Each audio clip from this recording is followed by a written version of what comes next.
क्या रे जात भाई कोई चूना लगा रहा है, सेल्समैन होके सेल्समैन के घर चोरी करता है। स्टेबलाइजर बेचने के लिए यही मिला था। क्यों नहीं बेचेगा? क्यों नहीं बेचेगा? तू क्या करता है?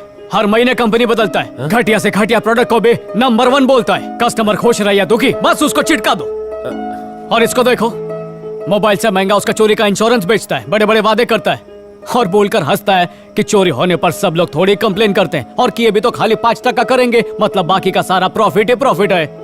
और मैं इसकी शान पट्टी पर खुश हो रहा था। हमारे जैसे लाखों लोग हैं जो बिना जानकारी के कोई भी प्रोडक्ट बेचने के लिए निकल जाते हैं और जरूरत पड़ने पर लोगों पे थोपते भी है, पर हमें यह एहसास नहीं है कि हम खुद को धोखा दे रहे हैं। मैं मेहनत से 10 रुपए कमाता हूँ तो कोई मुझे 20 रुपए की फालतू चीज चिपका देता है। हे बगा, ये वाटर प्यूरिफायर इसने मेरे को बेचा था, बोला इसमें कोई प्रॉब्लम नहीं आएगा। हर हफ्ते प्रॉब्लम आता है, ठीक कराने के लिए फिर खर्चा। ये टेबल देखो, गरीब आदमी के सपने जगाए, बोला बड़े लोग डाइनिंग टेबल पर बैठकर खाते हैं तो खरीद लिया मैंने। अमीर लोगों की नकल करने के चक्कर में रास्ते पर आ जाएंगे एक दिन। मेरे को समझ नहीं आता था कि अच्छा कमाने के बाद भी पैसा कम काय को पड़ता है। फिर मेरे को डाउट आया, कोई तो है जो जबरदस्त चेंडी लगा रहा है। कैसे सुख मिलेगा जब कर्म ही अच्छे नहीं है कोई ऐसा डायरिंगबाज जो खाली सच बोलकर प्रोडक्ट बेचता है कोई जियाला? हम लोग टारगेट नहीं बद्दुआएं अचीव कर रहे हैं। यहाँ पे बनाने वाले से बेचने वाले ज्यादा है। बेचने वाले कचरा भी बेचने को तैयार है तो बनाने वाला बिंदास जहर भी बना रहा है। अरे माफ करो रे बाबा, मेरे को इस झंझट से नहीं मांगता मेरे को ऐसा पैसा। तुम लोगों का तो पता नहीं पर मेरी आंखें खुल गई है। आई वो घसीटने वाला डेबिट कार्ड दिया था ना, वो वापस कर। काइको बोला ना वापस कर।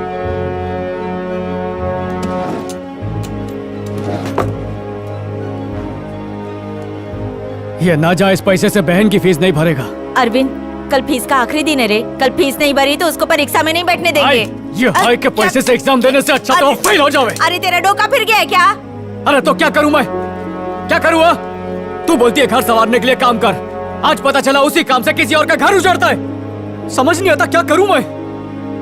धचका लगा है मेरे को माँ, थोड़ा टाइम दे मेरे को। कहाँ जा रहे हो तुम लोग? ये थांबा।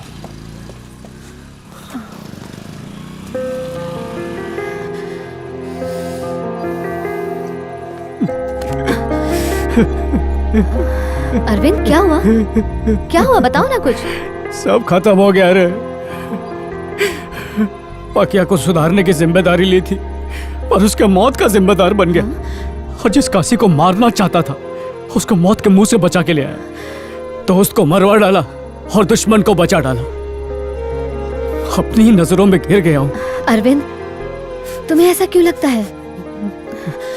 तुम इस बस्ती के भविष्य के लिए कुछ अच्छा करना चाहते हो और इतिहास गवाह है कोई भी अच्छा काम करने के लिए मुश्किलों का सामना करना पड़ता है। मैं मुश्किलों से नहीं भागूंगा, मुश्किलों को दौड़ा दौड़ा कर भगाऊंगा।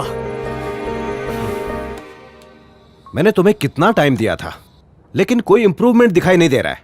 मेरा प्लान न्यू फेडोरा को नंबर 1 बनाने का बिल्कुल भी नहीं है, बल्कि सैफ्रॉन से टाई अप करने का प्लान है। ये क्या कह रहे हो तुम? टाई अप करने का प्लान है? How is it possible?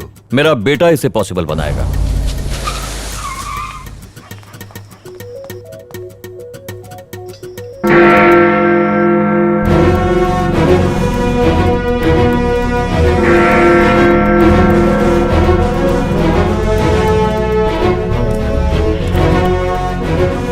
Hi mister Steve, शुरुआत करूंगा सैफरन के स्वॉट एनालिसिस से जो ये तय करेगा कि आपको एमडी से मिलना है या नहीं। आज इस बस्ती के 3 लोग मारे गए।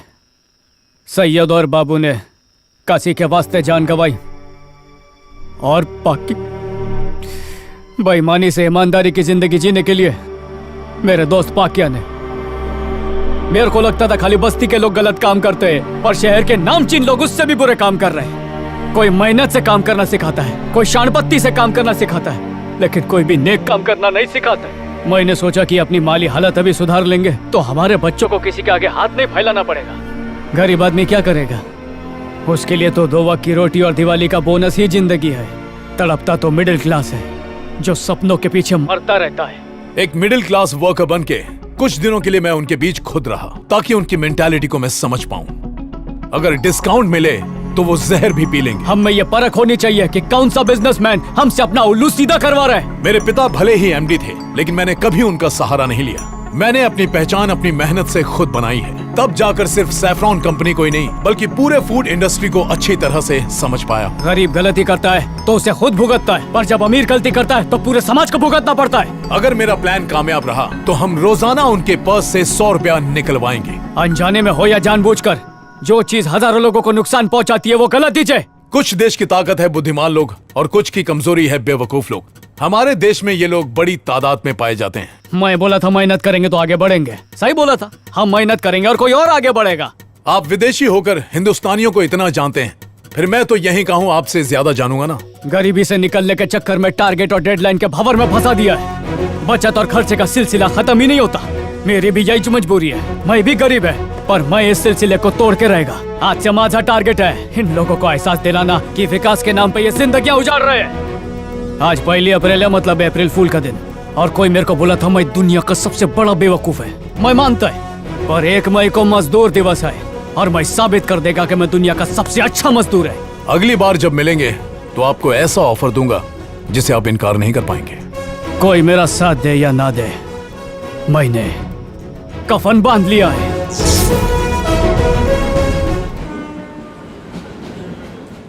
बाबा, एक बात पूछने का था तुमसे। बोलो बेटा। जिंदगी उथल पुथल हो गई है, ठहराव लाने के लिए थोड़ा टाइम मांगता है। वापस पैरों पे खड़े होने के लिए मेरे को आपकी मदद चाहिए, इसलिए काय पाहिजे? महीने भर के लिए घर का खर्चा संभाल ले बाबा। 1 महीने के लिए मेरे को पाल ले। अरे बस इतनी सी बात, मैं सब संभाल लूंगा।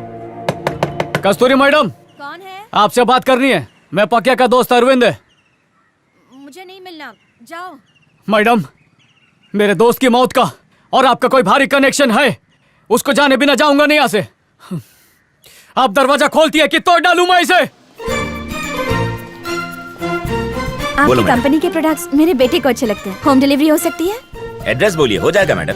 पाटलिपुत्र, गोरेगांव। सिद्धू, अंदर जाके खेलो ना, कितना तंग करते हो। आ गए आप, बहुत पंक्चुअल है। हेलो पकिया, कैसे हो पकिया? मैडम,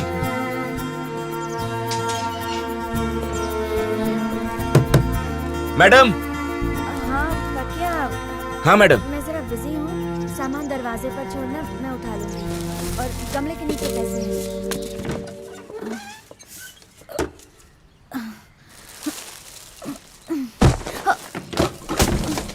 मैडम, मैडम, क्या हुआ मैडम? आप ये सामान किसके लिए मंगवाती हैं? आपका बेटा तो मर चुका है, हर तरफ कैमरा लगा हुआ है। अपनी हालत तो देखो, आखिर ये चल क्या रहा है? मुझे बताओ, नहीं तो मैं पुलिस के पास जाऊंगा। मेरे हस्बैंड की अचानक एक्सीडेंट में मौत हुई। मेरे पास मेरे जीने की एक ही वजह थी, और वो था मेरा बेटा सिद्धू। उसे संभालते हुए खुद को भी संभालने लायक हो गई, लेकिन ये खुशी के दिन ज्यादा नहीं टिके। वो धीरे धीरे बीमार रहने लगा। मुझे लगा नॉर्मल बीमारी है। डॉक्टर ने सीटी स्कैन करवाया।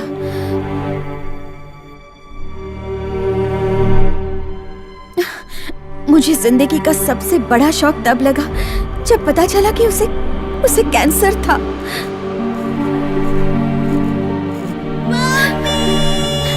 सिद्धू,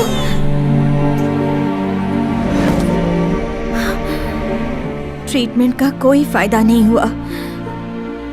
हम उसे नहीं बचा पाए। मुझे यकीन नहीं हो रहा था।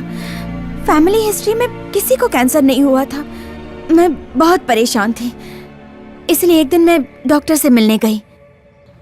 क्या मैं इसकी वजह जान सकती हूँ डॉक्टर? पैक्ड फूड या ड्रिंक्स टेस्टी बनाने और उनकी ड्यूरेबिलिटी बढ़ाने के लिए ज्यादातर फूड कंपनीज हार्मफुल प्रिजर्वेटिव्स और केमिकल्स ऐड करते हैं। टेस्ट अच्छा होने से बच्चों को उनकी आदत पड़ जाती है। इससे लॉन्ग रन में कुछ बच्चों के इंटरनल बॉडी पार्ट्स में डैमेजेस होने लगते हैं। Depending on their resistance capacity to fight diseases, कुछ बच्चों पर उसका कम असर होता है, वहीं दूसरी ओर कुछ बच्चों पर ज्यादा हार्मफुल इफेक्ट होता है। अब स्ट्रॉन्ग इम्यून वाले बच्चे ट्रीटमेंट के बाद रिकवर हो जाते हैं, पर बहुत से कमजोर इम्यूनिटी वाले बच्चे अपनी जान गंवा बैठते हैं।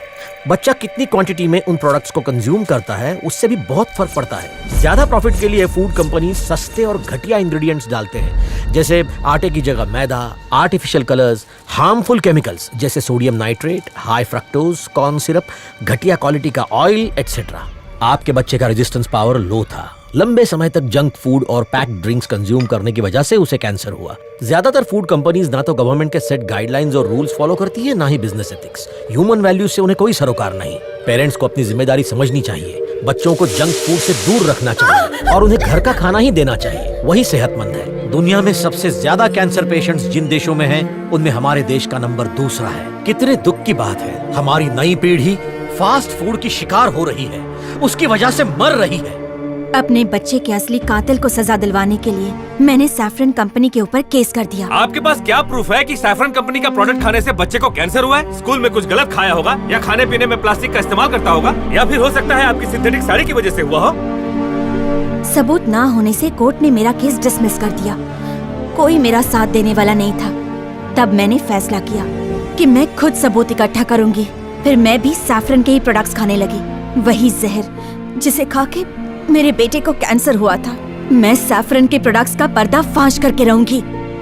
अपने ब्लड सेल्स में होने वाले बदलाव को मैं पूरी तरह से ट्रैक कर रही हूँ, पर इसके रिजल्ट्स आने में 4 महीने तो लग जाएंगे। शायद तब तक मैं इस दुनिया में ना रहूं, और इसीलिए 24 घंटे मुझ पर नजर रखने के लिए मैंने कमरे में CCTV कैमरे लगाए हैं। सैफरन के प्रोडक्ट्स एक स्टोर से होम डिलीवरी करवा रही हूँ। आज पहला दिन।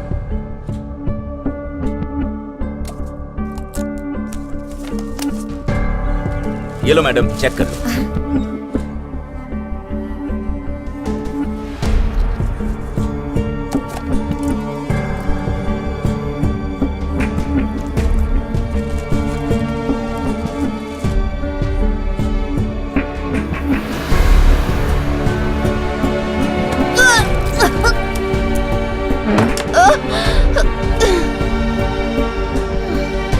आज पहला दिन। अब मैं नहाने जा रही हूँ। बाथरूम में खाना नहीं है, पर किसी को शक ना हो इसलिए बाथरूम में भी कैमरे लगवाए हैं।